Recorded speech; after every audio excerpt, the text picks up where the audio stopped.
નમસ્કાર વિદ્યાર્થી મિત્રો, ધોરણ 10 વિષય સામાજિક વિજ્ઞાન પ્રકરણ 19 માનવ વિકાસ. આપણે નાગરિક શાસ્ત્ર આમ તો અર્થશાસ્ત્ર વિભાગમાંથી આ પ્રકરણ માનવ વિકાસ હ્યુમન ડેવલપમેન્ટ એની ઉપર ચર્ચા કરવાના છીએ. અહીં પ્રસ્તાવનામાં વાત કરી તે મુજબ પરિવર્તન સંસારનો નિયમ છે. હવે માનવ વિકાસ હ્યુમન ડેવલપમેન્ટને સીધો સંબંધ છે એ માનવીની આકાંક્ષાઓ, અપેક્ષાઓ, એની ઈચ્છાઓની સાથે. તો તબક્કે તબક્કે પરિવર્તન થતો રહેતો હોય છે. પરિવર્તન એ સંસારનો નિયમ છે. એક શિશુ ધીમે ધીમે પુખ્ત માનવ તરીકે વિકાસ પામે. માનવ આદિમાનવ અવસ્થામાંથી અત્યારની જટિલ સમાજ વ્યવસ્થાના રૂપે વિકસિત થયો છે. આ માનવ વિકાસનો એક ભાગ છે. આપણે જાણીએ છીએ વિકાસ એ સતત ચાલતી પ્રક્રિયા છે. આ શબ્દ આપણને ઘણી પ્રકારની વસ્તુ કહીએ છીએ કે જ્યારે એક બાળક ગર્ભાવસ્થા, શિશુઅવસ્થા, બાલ્યાવસ્થા, કિશોરાવસ્થા, તરુણાવસ્થા, યુવાવસ્થા, પ્રૌઢાવસ્થા અને વૃદ્ધાવસ્થા, આ દરેક અવસ્થાની અંદર માનવીના અંગ ઉપાંગો, માનસિક અને શારીરિક ક્ષમતાઓમાં વિકાસ થાય છે. સીધા સંબંધમાં આને આપણે માનવ વિકાસ સાથે પણ જોડી શકીએ છીએ. જેમ કે આદિમાનવ ભટકતું જીવન જીવતો હતો અને એ ભટકતા જીવન જીવતા વખતે એ માત્ર પથ્થરોનો ઓજાર તરીકે ઉપયોગ કરતો હતો, રહેવા માટે ગુફાનો ઉપયોગ કરતો હતો, શિકાર કરી અને પોતાનું ભરણ પોષણ કે ખોરાક કે ગુજરાન ચલાવતો હતો. એમાંથી આજે આપણે જોઈએ છીએ કે આજે એ જટિલ સામાજિક વ્યવસ્થામાં પહોંચ્યો છે. આ એક પ્રકારનો વિકાસ છે. વિકાસથી એમણે એ પ્રકારની વસ્તુઓ હાંસલ કરી કે જ્યારે જે સમય દરમિયાન એની સાથે માનવ સમુદાયની સાથે જ્યારે પ્રાણીઓ પણ વસવાટ કરતા હતા તો એ પ્રાણીઓમાં એટલી માત્રામાં વિકાસ થઈ શક્યો નહીં જે હદે માનવી વિકાસ સાધ્યો છે તે. કારણ કે પ્રાણીઓ પણ ત્યારે હતા, માનવી પણ ત્યારે હતો. માનવી જે અવસ્થામાં છે એ અવસ્થા પ્રાણીઓ કરતાં વિપરીત છે. પ્રાણીઓ હજુ તેની તે જ અવસ્થામાં છે. એટલે ક્યાંક ને ક્યાંક પાછળ જવાબદાર છે તો એ માનવ વિકાસ છે. માનવ વિકાસ જ્યારે થાય છે ત્યારે વ્યક્તિની અંદર જીવનમાં, દેશની વાત કરશું ત્યારે પછીની આપણે વાત, પણ વ્યક્તિના જીવનમાં અમુક પ્રકારના પરિવર્તનો આવતા હોય છે. સમાજ વ્યવસ્થા અને અર્થવ્યવસ્થાના પણ વિભિન્ન સ્વરૂપે વિકાસ થયો છે. આર્થિક ઉત્પાદનનો વપરાશ, આવક જાવક, નફા ખોટનો હિસાબ માંડવાનો શરૂ થયેલું અર્થશાસ્ત્ર છેલ્લા 60-70 વર્ષના ભૌતિક સુખાકારીને માનવ વિકાસ માટેનું શાસ્ત્ર બનવા માંડ્યું. મિત્રો, આપણે જાણીએ છીએ કે શરૂઆતના તબક્કાની અંદર માનવીની રહેણી કરણી કે જીવનશૈલી જે હતી એ ખૂબ જ સરળ અને સિમ્પલી હતી. એટલે કે પોતે પોતાના જરૂરિયાત મુજબનું પાકનું ઉત્પાદન કરતો હતો, ખોરાક માટે અમુક અનાજ રાખી લેતો, બાકીનું વેચી નાખતો અને જીવનની અંદર અમુક પ્રકારની વસ્તુનો જ વપરાશ કરતો. એટલે સૂક્ષ્મ જરૂરિયાતો ત્યારે ન હતી. જરૂરિયાતો ખૂબ જ ટૂંકી હતી. પણ છેલ્લા 60-70 વર્ષમાં જે આપણો અર્થશાસ્ત્ર એટલે કે આવક જાવક, નફો ખોટ, આ બધાની વાત કરીએ તો એમાં અનેક પ્રકારના પરિવર્તનો આવ્યા છે. જેમાં સૌથી વધુ અગત્યતા હવે ભૌતિક સુખાકારીને આપવામાં આવે છે કે તમારા ઘરની અંદર કયા કયા પ્રકારની એવી વસ્તુઓ છે જેમાં ટીવી છે, ફ્રીજ છે, કાર છે, વોશિંગ મશીન, એસી છે, પંખાઓ છે, દરેક પ્રકારની જે બાબતો છે એ કેટલી છે, કેવી માત્રામાં છે, આ આજનું આખું શાસ્ત્ર બની ગયું છે, અર્થશાસ્ત્ર. વિશ્વના અનેક દેશના લોકો જીવનની ગુણવત્તામાં ઘણો તફાવત જોવા મળે છે કે બે દેશ વચ્ચે નહીં પણ બે વિસ્તાર વચ્ચે પણ તફાવત હોય છે. ઘણી વખત એક વિસ્તાર ખૂબ જ સમૃદ્ધ હોય તો બીજો ખૂબ પછાત હોય, એક દેશ ખૂબ સમૃદ્ધ હોય તો બીજો ખૂબ પછાત હોય. જેમ કે વિશ્વમાં બે પ્રકારના દેશ છે, વિકસિત અને વિકાસશીલ. અમેરિકા, ઇંગ્લેન્ડ, ફ્રાન્સ આવા દેશો છે એ વિકસિત દેશ હતો. ભારત કે અમુક પ્રકારના પાકિસ્તાન, શ્રીલંકા, નેપાળ આ વિકાસશીલ દેશોમાં આવે. એટલે બે પ્રદેશ, બે દેશ વચ્ચે પણ વિકાસની બાબતમાં તફાવત હોય. જીવનની ગુણવત્તા સુધારવા અન્ન, વસ્ત્ર અને આવાસ જેવી મૂળભૂત જરૂરિયાતો સંતોષવી જરૂરી છે. ત્યારબાદ આપણે શિક્ષણ, સ્વાસ્થ્ય, મનોરંજન વગેરે જરૂરિયાત ઊભી થાય. એટલે આપણે આ બાબતમાં પ્રકરણમાં જે ચર્ચા કરવી છે એ માનવ વિકાસને કરે છે. માનવ વિકાસ એ કોઈ પણ દેશની અંદર શિક્ષણનું પ્રમાણ કેવું છે, આરોગ્યની સ્થિતિ કેવા પ્રકારની છે, અપેક્ષિત આયુષ્ય એટલે સ્વાસ્થ્યની દિશાઓમાં કયા કયા પ્રકારના પ્રયત્નો કે કાર્યો થયેલા છે એના વિશેનો આપણે આ પ્રકરણમાં અભ્યાસ કર્યો છે. ત્યારબાદ આપણે માનવ વિકાસ આંકમાં ભારતની સ્થિતિ શું છે, ભારત હજી કઈ હદે પછાત છે એમની પણ ચર્ચા કરવાના છીએ. હવે આવે છે એ છે માનવ વિકાસનો અર્થ. માનવ વિકાસ આ શબ્દનો ઉપયોગ તમે ઘણી વખત છે એ રાજકીય નેતાઓ હોય છે પોતાના ભાષણમાં કે સરકાર વખત પોતાના એજન્ડાની અંદર કે અમુક જગ્યાએ તમે છાપાઓમાં આ શબ્દને વાંચતા હશો, માનવ વિકાસ, માનવ વિકાસ. આમ તો અંગ્રેજીમાં એને કહી શકાય હ્યુમન ડેવલપમેન્ટ. માનવ વિકાસ એ માનવ ક્ષમતાનું વિસ્તરણ અને પસંદગીનો વ્યાપ, સ્વાતંત્ર્યના વિકાસ અને માનવ અધિકારના અમલ રૂપે વપરાય છે. કહેવાનો મતલબ એ છે કે માનવ ક્ષમતાઓનું વિસ્તરણ કેટલી રીતે થાય છે, લોકોમાં ટેલેન્ટ છે તો ટેલેન્ટનો ઉપયોગ થાય છે કે નહીં. ઉદાહરણ તરીકે જો તમારા દેશની અંદર છે એ કોઈ બિલ્ડિંગ બનાવવા માટે, કોઈ રેલવે ટ્રેક માટે કે કોઈ અમુક કામગીરી છે એમાં એન્જિનિયરને વિદેશથી બોલાવવામાં આવતા હોય તો મતલબ એ કે તમારા દેશમાં જે માનવ ક્ષમતાનું વિસ્તરણ થઈ શક્યું નથી. હજી માનવ વિકાસની બાબતમાં આપણે કાર્ય કરવાના બાકી છે કે જે આપણે વિદેશમાંથી મંગાવી રહ્યા છે. પસંદગીઓનો વ્યાપ ત્યારે થાય કે જ્યારે માનવ વિકાસ થાય. વિકસિત દેશોમાં બધા લોકો ફોર વ્હીલ લઈને રખડી રહ્યા છે, પોતે છે એ જોઈએ એ પ્રકારનું કામ કરી રહ્યા છે, પણ ઇન્ડિયામાં આ સમસ્યા જોવા મળશે. લોકોને પોતાની પસંદગી મુજબનું કામ નહીં મળે, કારણ કે અહીં એમણે ના છૂટકે એવા પ્રકારના પ્રયાસ કરવા પડે જેમાં મજૂરી કરવી પડતી હોય, અભ્યાસ ન હોવાને કારણે. તો કોઈ વ્યક્તિ પોતાની ઈચ્છા મુજબનું કામ કરે છે, પસંદગી મુજબનું કામ કરી રહ્યો છે, તો માનવ વિકાસ છે મતલબ આ થાય. સ્વાતંત્ર્યનો વિકાસ, હરવા ફરવાની સ્વતંત્રતા છે, રહેવાની સ્વતંત્રતા હોય, ધંધો રોજગાર કરવાની સ્વતંત્રતા હોય, આવી સ્વાતંત્ર્ય જેને કહી શકાય. વ્યક્તિ સ્વાતંત્ર્ય જે દેશમાં વધુ છે, લોકો અધિકારોનો કે હકનો કે ફરજો વ્યવસ્થિત નિભાવી રહ્યા છે, હકનો વ્યવસ્થિત ઉપયોગ કરી રહ્યા છે, ત્યાં માનવ વિકાસ કેવો હોય છે? વધારે હોય છે. એટલે માનવ અધિકારના અમલ રૂપે આ શબ્દને વાપરીએ છે. માનવ વિકાસ માત્ર શિક્ષણ, આરોગ્ય, પોષણ અને સંસાધનો નિયંત્રણ કરતા કોઈક વધુ બાબતોનો પણ સંકેત આપી જાય છે. અહીંયા માત્ર ખાલી શિક્ષણની વાત નથી, માત્ર આરોગ્યની વાત નથી, લોકોને કેટલું રહેવા જમવાનું મળે છે એની સાથે વાત નથી, પણ અનેક બાબતનો અહીં ઉલ્લેખ જોવા મળશે, જે નીચે આપણે પોઈન્ટ પણ આપેલા હશે. માનવ વિકાસ અહીં બહુ સરસ વ્યાખ્યા આપી છે United Nations Development Programme UNDP દ્વારા. માનવ વિકાસ એ માનવીની આકાંક્ષાઓ અને જરૂરી હોય તેવી જીવન નિર્વાહની સુવિધાઓ વિસ્તારવાની પ્રક્રિયા છે. એટલે કે માનવ વિકાસ એક એવી પ્રક્રિયા છે કે જેમાં માનવીની આકાંક્ષાઓ એટલે કે માનવીને શું જોઈએ છે, ઈચ્છાઓ શું છે એમની.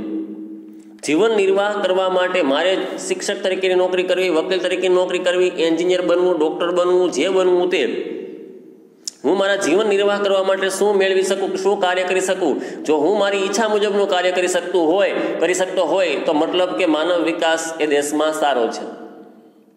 પણ ઇન્ડિયા જેવા દેશમાં શિક્ષણના અભાવને કારણે લોકો પોતાની ઈચ્છા મુજબનું કાર્ય કરી શકતા હોતા નથી. પોતાની અપેક્ષા આકાંક્ષાઓ પૂરી ન કરી શકતા હોય એવા દેશમાં માનવ વિકાસનું પ્રમાણ નીચું હોય. પણ UNDP United Nations Development Programme સંયુક્ત રાષ્ટ્ર વિકાસ કાર્યક્રમ અન્વયે માનવ વિકાસ એ માનવીની આકાંક્ષાઓ અને જરૂરી હોય તેવી જીવન નિર્વાહ માટેની સુવિધાઓ કે જીવન નિર્વાહની સુવિધાઓ વિસ્તારવાની પ્રક્રિયા છે. માનવ વિકાસ એ વિકાસની દિશામાં માનવ કેન્દ્રિત અભિગમ છે. અહીં ખૂબ યાદ રાખજો, એક ખાલી જગ્યામાં પણ પૂછાઈ શકે કે માનવ વિકાસ એ વિકાસની દિશામાં કોની બાબત ઉપર અભ્યાસ કરે છે. તો આ જે અભિગમ છે એ માનવને કેન્દ્રિત રાખીને અભિગમ છે, એટલે માનવીને ધ્યાનમાં લઈને જ એકંદરે અભ્યાસ કરવામાં આવે છે. માનવ વિકાસનો ઉદ્દેશ્ય એવો છે કે દરેક માટે જીવનની એક સરખી પરિસ્થિતિ ઊભી કરવાનો છે. દરેક નાગરિકો પોતે રોટી, કપડાં અને મકાન જેવી જરૂરિયાતો સંતોષે, એથી આગળ વધીને શિક્ષણ, આરોગ્ય, પરિવહન, સંદેશાવ્યવહાર, આ દરેક પ્રકારની જે આંતરમાળખાકીય સુવિધાઓ છે એ એક સરખી દરેક લોકો ઉપયોગમાં લેતા હોય એ બાબત ઉપર ભાર મૂકે છે, જેનાથી લોકો તેમની પ્રતિભા અનુસાર સાર્થક અને સર્જનાત્મક જીવન જીવી શકે. શરૂઆતમાં માત્ર આર્થિક વિકાસને જ માનવ વિકાસ તરીકે માપવામાં આવતો, મતલબ કે કોઈ પણ દેશની રાષ્ટ્રીય આવક વધુ, માથાદીઠ આવક વધુ તો એ દેશનો માનવ વિકાસ વધુ, આવા અભિગમ સાથે માનવ વિકાસનો અભ્યાસ કરવામાં આવતો. પણ વર્તમાન સ્થિતિ કંઈક અલગ છે. જો આર્થિક વિકાસ થાય તો માનવ વિકાસ થઈ જ ગયો કહી શકાય, આવું ક્યારેય સચોટપણે કહી શકાય નહીં. કે તમારા દેશની અંદર સારા સારા રોડ રસ્તા છે, સરકારની તિજોરીઓમાં રાષ્ટ્રીય આવકમાં પુષ્કળ છે, ભંડારો રહેલા છે, પણ ઘણી વખત આવું હોતું નથી. માનવ વિકાસ એ આર્થિક વિકાસથી માપી શકાય નહીં. કારણ કે આપણે શીખી ગયા, આર્થિક વૃદ્ધિ થતી હોય ને દેશમાં લોકોના જીવન ધોરણની કોઈ ફેર ન થતો હોય. આર્થિક વિકાસ થતો હોય ત્યાં થઈ શકે. આર્થિક વૃદ્ધિ એટલે શું? માત્ર રાષ્ટ્રીય આવક અને માથાદીઠ આવક વધતી હોય તો કહેવાનો મતલબ એ છે કે એનાથી માનવ વિકાસ થશે જ, આવું ક્યારેય કહી શકાય નહીં. જે દેશની માથાદીઠ આવક વધુ તે દેશનો માનવ વિકાસ વધારે, આવું પહેલાં માપદંડ ગણાતો હતો. જેથી દરેક દેશોએ પોતાની કુલ રાષ્ટ્રીય પ્રદેશ ગ્રોસ નેશન પ્રોડક્ટ GNP ઉપર ધ્યાન કેન્દ્રિત કર્યું અને ફટાફટ પોતાના દેશને છે એ જેમ ઉપજો વધે એ માટે પ્રયાસ કર્યા. આર્થિક વિકાસ થતો ગયો, છતાંય લોકોના જીવન ધોરણમાં કોઈ પરિવર્તન આવ્યું નહીં. કહેવાનો મતલબ એ છે કે દરેક વ્યક્તિને એક સરખી જરૂરિયાતો ક્યારેય હોતી નથી. માથાદીઠ આવક વધવા છતાં લોકોના જીવન ધોરણ કે સુખાકારીમાં કોઈ પણ પ્રકારના ફેરફારો આવ્યા નહીં. આમ માત્ર આર્થિક વિકાસથી માનવ વિકાસ થઈ શકે નહીં. હવે આપણે જાણીએ છીએ પર પર્સન કેપિટા ઇન્ડિયાની અંદર 2001 પ્રમાણે 16,500 રૂપિયા છે, એટલે કે દરેકની માથાદીઠ આવક ઇન્ડિયાની કુલ વસ્તીને દેશની કુલ આવક વડે ભાગવાથી દરેકના માથે જે છે, દરેકના હાથમાં જે એ 16,500 રૂપિયા જેવી આવક આવતી હતી. મતલબ તો મિત્રો, જો આટલી 16,500 રૂપિયા જેટલી આવક આવતી હોય તો દેશનો આર્થિક વિકાસ તો બહુ સારો છે, તો માનવ વિકાસ પણ સારો હશે? નહીં, આવું નથી. માનવ વિકાસ સારો તોય નથી. જો 16,500 રૂપિયા દરેક વ્યક્તિના હાથમાં આવક આવતી હોત તો કોઈ વ્યક્તિ ઝૂંપડપટ્ટીમાં રહેતો ન હોત. પણ આ શું છે? એક સરેરાશ છે, એવરેજ છે. તો અહીં સરકાર છે પોતાની રાષ્ટ્રીય પેદાશો વધારવા માંડે, રાષ્ટ્રીય આવક વધારવા માંડે, માથાદીઠ આવક વધવા માંડે, પણ એનો મતલબ એ નથી કે લોકોના હાથમાં એ આવક પહોંચશે જ. આજે પણ દેશની અંદર સાક્ષરતામાં 10 બાળકો એવા કે જે 10 બાળકો ભણેલા નહીં હોય, નિરક્ષર હશે. તો માનવ વિકાસ થાય તો સાક્ષરતાનો દર 100% આવવો જોઈએ, પણ એ આવી શકવું નથી. એટલે અહીંયા માત્ર આવક નહીં, પણ આવકનો તમારો દેશ કઈ રીતે ઉપયોગ કરે છે ને એની બાબત પર માનવ વિકાસ આધાર રાખે છે. સરકાર તિજોરીઓ ભર્યા રાખે છે, નાણું જમા થયા રાખે છે, પણ એ નાણાંનો ઉપયોગ જો તમારા દેશમાં સ્કૂલ ન ખોલવામાં આવતી હોય, રોડ રસ્તા ન બનાવવામાં આવતા હોય, આરોગ્ય પાછળ ધ્યાન આપવામાં ન આવતું હોય, તો માનવ વિકાસ ક્યારે હાંસલ ન કરી શકાય. માનવ વિકાસ ત્યારે હાંસલ થાય તમારા દેશમાં સ્કૂલ ખુલે, વિદ્યાર્થીઓ શિક્ષણ મેળવે, ભવિષ્યમાં એ વિદ્યાર્થીઓ દેશમાં ઉપયોગી સાબિત થાય, એની ઉપર આધાર રાખતો હોય છે. એટલે ઘણી વખત જે છે એ દેશની માત્ર આવકો વધી જાય તો માનવ વિકાસ થઈ શકે નહીં. મિત્રો, ત્યારબાદ આવે છે એ છે અહીં છે માનવ વિકાસ આંકના 4 આધાર સ્તંભો છે.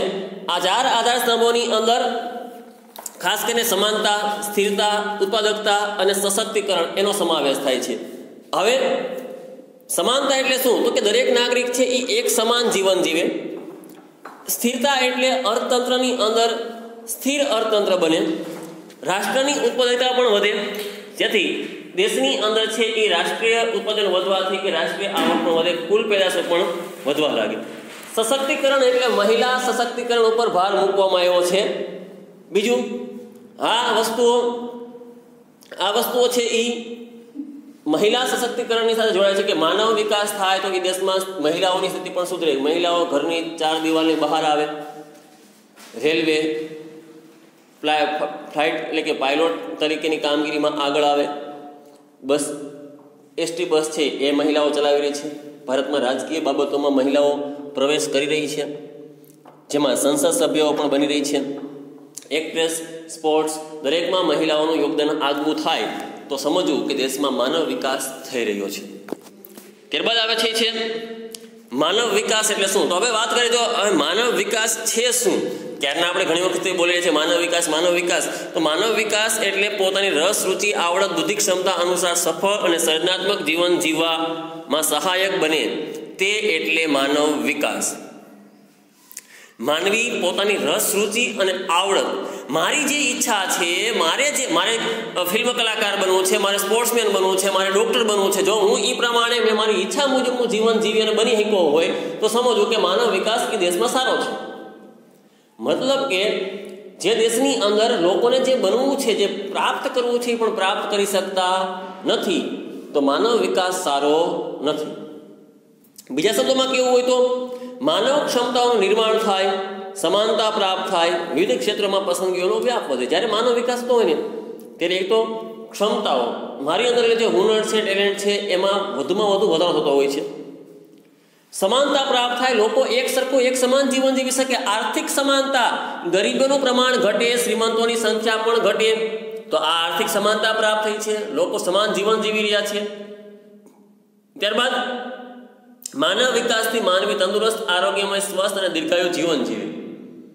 જ્યારે માનવ વિકાસ થાય ને એટલે તબીબી ક્ષેત્રે દવાખાનાઓમાં સરકાર ખર્ચ કરે છે. માં અમૃતમ યોજના હોય, આવા પ્રકારની છે એ યોજનાઓથી લોકોને છે એ વિનામૂલ્ય જે છે એ સારવાર મળવાનું શરૂ થાય. 108 જેવી સુવિધાથી લોકોનું આરોગ્ય ઝડપથી સુધરે છે, તાત્કાલિક એમ્બ્યુલન્સ પહોંચવાથી. સ્વસ્થ્ય અને દીર્ઘાયુ જીવન જીવે. બાળપણમાં નાના બાળકોને એકંદર રસીકરણ જેને કહી શકાય, આગળ આવશે આપણે, તો એવા બધા રસીકરણના છે એ ભૂમિકાઓ પાછળ કામ કરતી હોય કે જેનાથી દેશનું આયુષ્ય વધતું હોય. તો આનો મતલબ એ કે તમારા દેશની અંદર આયુષ્ય વધવાથી લોકોને જે છે એ માનવ વિકાસ થઈ રહ્યો છે. આવું કહી શકાય કે લોકોને પણ લાભ થઈ રહ્યો છે. માનવ વિકાસ થાય એટલે ઇન્ફોર્મેશન એન્ડ એજ્યુકેશન, આ બે બાબત એવી છે કે જેનાથી લોકો વધુમાં વધુ જ્ઞાન પ્રાપ્ત કરવાનું શરૂ થાય છે, માહિતી પણ મળવા લાગે છે, શિક્ષણ પણ પ્રાપ્ત થાય છે. શિક્ષણ પ્રાપ્ત થવાથી લોકોમાં જ્ઞાનનો ઉમેરો થાય, એ આવનારી પેઢીને શિક્ષણ તરફથી છે એ અગ્રેસર કરવા માટે ભૂમિકા ભજવે છે. વર્તમાન પેઢી જે શિક્ષણ પ્રાપ્ત કરે છે એ આવનારી પેઢીને વધુમાં વધુ શિક્ષણ પ્રાપ્ત કરે એ માટે પ્રોત્સાહિત કરે છે. નવી નવી માહિતીઓ પ્રાપ્ત થવાથી દેશ દુનિયાથી આપણે જાણકાર બનીએ છીએ, ઉજાગર થઈએ છીએ, વિશ્વમાં શું થઈ રહ્યું છે, ભારતમાં શું થઈ રહ્યું છે, આ બાબતથી આપણે માહિતગાર થઈએ છીએ. તો આ માનવ વિકાસનો એક ભાગ છે. આર્થિક ઉપાર્જનની તકો પ્રાપ્ત થાય, ઉપાર્જન એટલે કે પ્રાપ્ત આવક, નોકરીઓ છે, અર્થ ઉપાર્જન જેને કહી શકાય કે વ્યક્તિઓ સારું કામ કરી શકે, વ્યક્તિ પોતે જે ઈચ્છે છે એ પ્રમાણેનું કામમાં જઈને આવક પ્રાપ્ત કરવા લાગે, એમની આવક વધવાથી એમનું જીવન ધોરણ સુધરે. પોતે પહેલાં ગરીબી રેખા હેઠળ જીવતો હતો પણ હવે નવી નવી નોકરીઓ પ્રાપ્ત થતી કે નવા નવા કામ મળવાથી એની આવક વધી છે.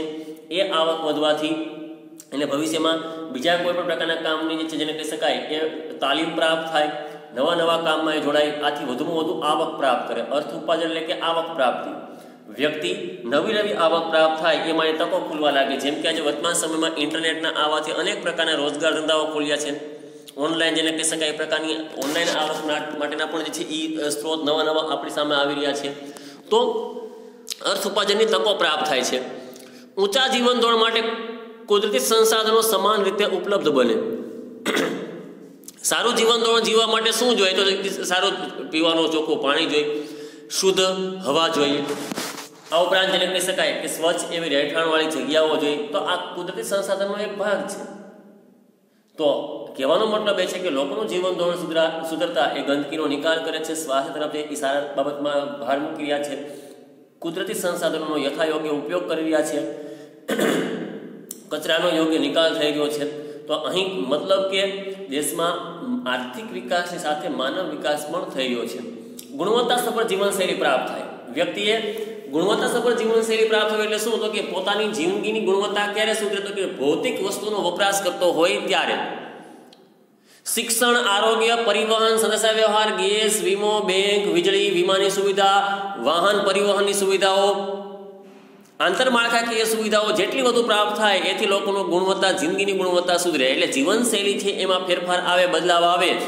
ભૂતકાળની સાદી રહેણી કરણીમાંથી બહાર આવી અને વર્તમાન સમયની આધુનિક જીવનશૈલી તરફ અગ્રેસર થાય તો મતલબ સમજી લેવો કે માનવ વિકાસ થઈ રહ્યો છે.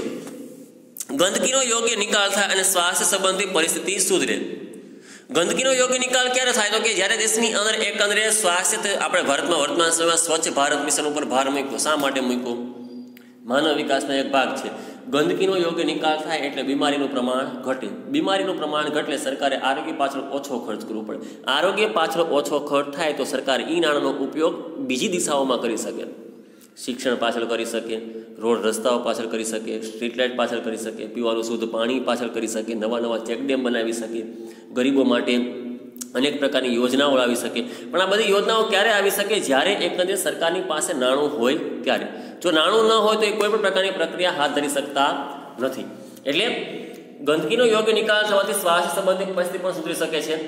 વ્યક્તિગત અને સામાજિક સુરક્ષા પ્રાપ્ત થાય. લોકોને એકંદરે સમાજમાં કોઈ પણ પ્રકારનું ડરનું પ્રમાણ ઘટે, અનિચ્છનીય પ્રવૃત્તિઓનું પ્રમાણ અટકે, વ્યક્તિગત સુરક્ષા પ્રાપ્ત થાય. લોકો પોતે જેને કહી શકાય કે સારામાં સારા પોતાના અધિકાર જે મળ્યા છે એનો ઉપયોગ કરતા થાય, સ્વમાનભર્યું જીવન જીવી શકે, અપેક્ષા મુજબનું જીવન જીવી શકે. આવી જે છે એ તકો પ્રાપ્ત થાય તો સમજવું કે માનવ વિકાસ થઈ રહ્યો છે. માનવ અધિકારોનો ઉપયોગ કરવા લાગે વ્યક્તિ તો સમજવું કે માનવ વિકાસ થઈ રહ્યો છે. એટલે કે સમાનતાનો હક, સ્વતંત્રતાનો હક, શોષણ વિરોધી હક, સાંસ્કૃતિક અને શૈક્ષણિક હક, ધાર્મિક સ્વતંત્રતાનો હક, બંધારણીય ઇલાજનો અધિકાર. જે દેશમાં આ પ્રકારના અધિકારોનો ઉપયોગ થતો હોય ત્યાં માનવ વિકાસ વધુ છે એમ કહી શકાય. એટલે માનવ વિકાસથી વ્યક્તિ જે છે એ સારા માનવ અધિકારોનો પોતે ઉપયોગ કરતો હોય તો સમજવું કે દેશમાં માનવ વિકાસ સારો છે. આવી તમામ તકોનું સર્જ અને વિસ્તરણ સાથે માનવ વિકાસનો સંબંધ છે. માત્ર આર્થિક નહીં બાબત નહીં, પરંતુ એકંદરે એવી બાબતો કે જે માનવીને સ્પર્શતી હોય, માનવી જેનાથી જેને કહી શકાય કે દીર્ઘાયુ સ્વસ્થ જીવન જીવી શકતો હોય, વ્યક્તિની વિકાસની તકો પ્રાપ્ત થતી હોય, ઈચ્છા મુજબનું કાર્ય કરી શકતો હોય, રહેવા માટે સ્વચ્છ રહેઠાણ પ્રાપ્ત થતું હોય, પીવાનું એમને ચોખ્ખું પાણી પ્રાપ્ત થતું હોય, એમના સંતાનોને સારું શિક્ષણ પ્રાપ્ત કરતું હોય. આવી બધી બાબતો જો કોઈ પણ દેશમાં સારી હોય તો દેશનો માનવ વિકાસ કેવો હોય છે? સારો હોય છે. મિત્રો, અહીં આપણે માનવ વિકાસની વાત કરી ગયા. આજે જે આપણે અભ્યાસ કર્યો છે એ માનવ વિકાસનો અર્થ એ બાબત ઉપર અભ્યાસ કર્યો છે. હવે અહીં ખાસ કરીને આપણે છેલ્લે પેજ નંબર છે આજે આપેલ છે એ માનવ વિકાસનો પેરેગ્રાફ. માનવ વિકાસ એટલે આવો મુદ્દો આપ્યો છે અને સાથે સાથે પોઈન્ટ જોડેલા છે. આપે આ એક પ્રશ્ન છે એ ફેરબુકમાં લખવાનો છે, માનવ વિકાસ એટલે શું. અહીં જે મુદ્દાઓ આપે છે પોઈન્ટ પાડીને તે પોઈન્ટ આપે આપણી ફેરબુકમાં લખી લેવાનો છે. માત્ર એક જ પ્રશ્ન લખવાનો છે, માનવ વિકાસ એટલે શું. આપણે આજનો લેક્ચર સમાપ્ત કરીએ છીએ. ધન્યવાદ.